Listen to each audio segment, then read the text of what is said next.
Alors, on va commencer en mettant sin cos. Cot, c'est comme cos x sur sin x. Tan, c'est sin x sur cos x, pardon. Tout ça sur la même chose, cos x sur sin x, mais plus dans ce cas-ci.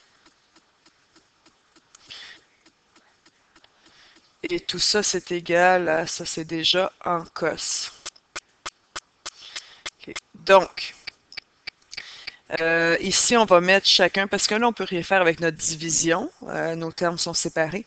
Alors, je vais mettre sur le même dénominateur de chaque côté. Alors, le même dénominateur, ça va être sin x fois cos x. C'est le dénominateur commun. Donc, de ce côté-ci, il faut que je fasse fois sin x. Donc, ici aussi. Alors qu'ici, je dois faire fois cos x. Même chose ici. Même principe pour en bas. De ce côté-ci, pour avoir sin cos, je dois faire fois cos x. Donc, fois cos x ici. Et ici, fois sin x. Et ici, fois sin x.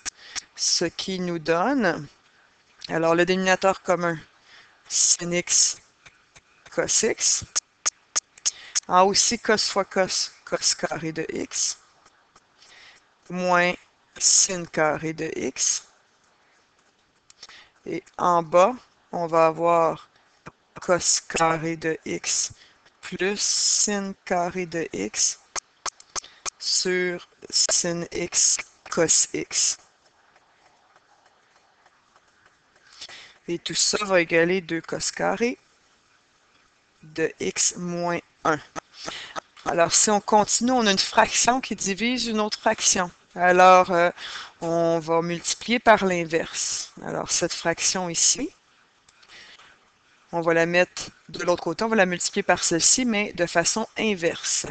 Ça, c'est l'identité, donc je vais le remplacer par 1.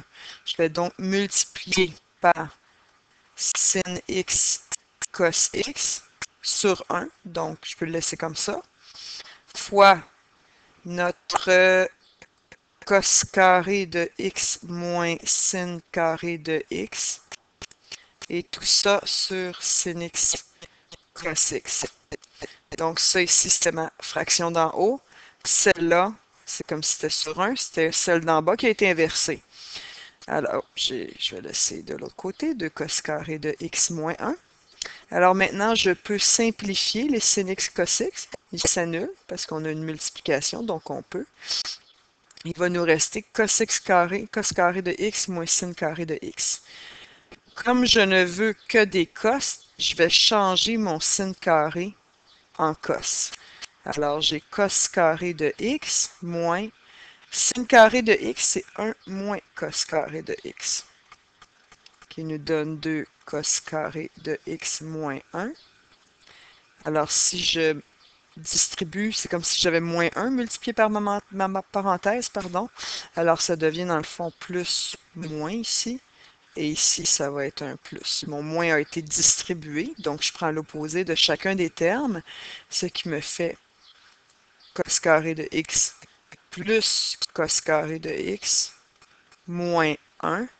Et tout ça égale 2 cos carré de x moins 1. Et ça, c'est 2 cos carré de x qui égale 2 cos carré de x, ce qu'il fallait démontrer.